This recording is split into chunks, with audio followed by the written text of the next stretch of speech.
नवरा आणि बायकोचा जो संसार सुरू होतो, तोच मुळात एकमेकांना सुख देण्यासाठी, सुखाने राहण्यासाठी आणि आपलं जे उर्वरित आयुष्य आहे, ते अत्यंत सुखाने आणि समाधानाने जगण्यासाठी.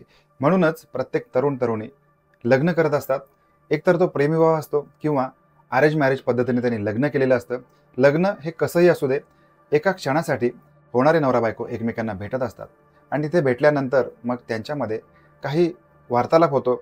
आपलं एकमेकांशी जमेल की नाही याची चाचपणी करण्याचा प्रयत्न होतो. दोघेही लग्नाळू मंडळी आपापल्या पद्धतीने, आपापल्या मनामध्ये आपल्या लग्नाचा किंवा सुखी संसाराचा आराखडा बांधत असतात. सगळ्यांच्या बाबतीमध्ये संसार सुखाचा होतो असं नाही. आता आपण जी घटना बघणार आहोत, त्या घटनेमध्ये अत्यंत क्रूर पद्धतीने त्या नवऱ्याने आपल्या बायकोच्या जांघेमध्ये चक्क तलवार खुपसले आणि हा तलवारीचा वार अत्यंत खोलवर आहे. डॉक्टरांना सुद्धा शर्थीचे प्रयत्न करावे लागतात त्या महिलेला तिच्या या यातनांपासून वाचवण्यासाठी आणि ती तलवार तिच्या मांडीमध्ये घुसलेली असताना बाजूला काढण्यासाठी. नमस्कार, कारनामा मराठी क्राईम स्टोरीमध्ये मी वैभव आपलं सगळ्यांचं स्वागत करतो. मध्य प्रदेश आहे. मध्य प्रदेशमध्ये ग्वाल्हेर हा भाग आहे. या भागामध्ये सपना नावाच्या एका तरुणीचं लग्न अमित नावाच्या एका तरुणासोबत ठरलेलं आहे. सुरुवातीचे काही महिने व्यवस्थित गेलेले आहेत. सपनाने आपल्या नवऱ्याच्या आयुष्यामध्ये पाऊल ठेवले आणि दोघांचा सुखी संसार सुरू झालाय. आणि सुरुवातीचे काही दिवस, हिंडण्याफिरण्याचे दिवस, देवदर्शनाचे दिवस चांगल्या पद्धतीने निघून गेलेले आहेत. नवीन नवीन जो संसार असतो, या संसारामध्ये दोघांनाही एकमेकांच्या शरीराचं आकर्षण असतं. त्यांना आपल्या आयुष्यामध्ये आपल्या होणाऱ्या रात्री सजवायच्या असतात, फुलवायच्या असतात, एकमेकाला आनंदित ठेवायचं असतं. आणि जोपर्यंत हे शरीर सुखाचं आकर्षण ह्या नवरा बायकोच्या पर्यंत असतं, दोघांनाही मिळत असतं, तोपर्यंत हा संसार सुखाचा सुरू होतो. कारण त्यांचं जे सुख आहे, हे सुख शरीर सुखामध्येच डुंबलेलं असतं आणि शरीर सुखाच्या भोवती फिरत असतं.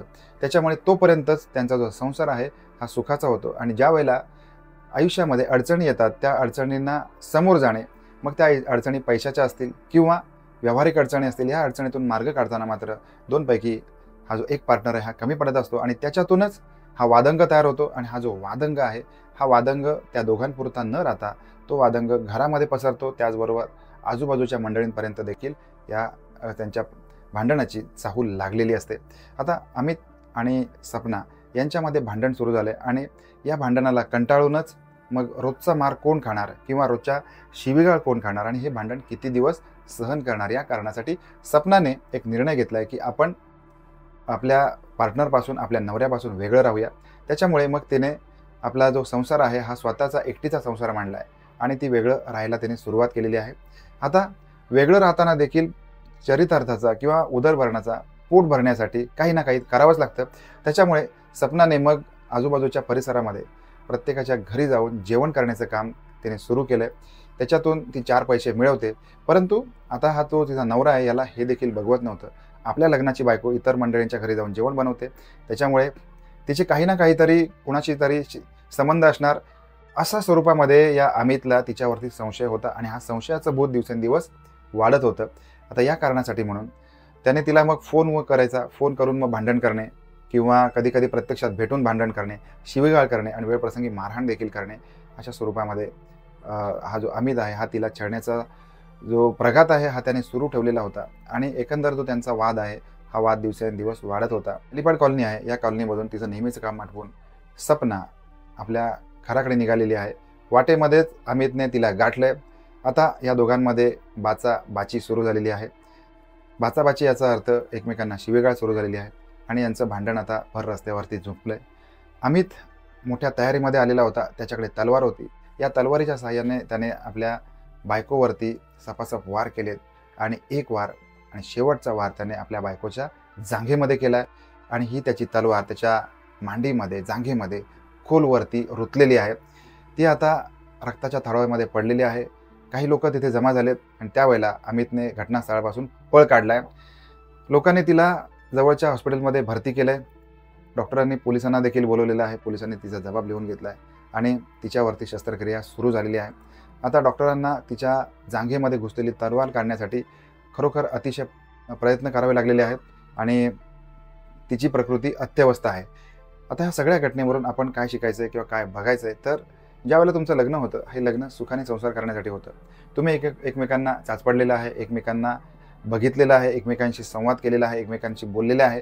हे सगळं असताना देखील आपण आपला संसार सुखाचा करू शकतो की नाही, या गोष्टींची आपण या गोष्टींचा ठोकताळा बांधला पाहिजे, अंदाज घेतला पाहिजे.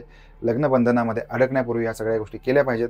आणि जर का लग्न होऊन सुद्धा आपण संसार सुखाने करत नसू किंवा आपल्यामध्ये काही योग्य होत नसेल, आपण सरळपणे उठून शासकीय ज्या गोष्टी असतात किंवा ज्या तत्सम आपल्यासाठी दिलेल्या कायद्याचा आधार आहे, हा आधार आपण नेहमीच घेतला पाहिजे.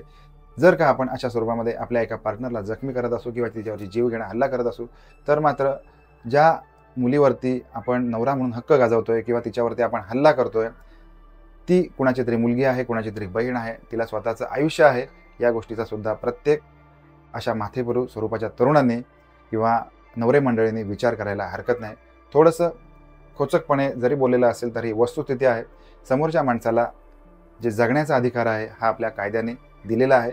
सन्माननीय न्यायालयाकडे जाऊन आपण योग्य त्या पद्धतीने दाद मागितली पाहिजे. आपण भेटणार आहोत अशाच एखाद्या नवीन क्राईम स्टोरीमध्ये. तोपर्यंत काळजी घ्या. धन्यवाद.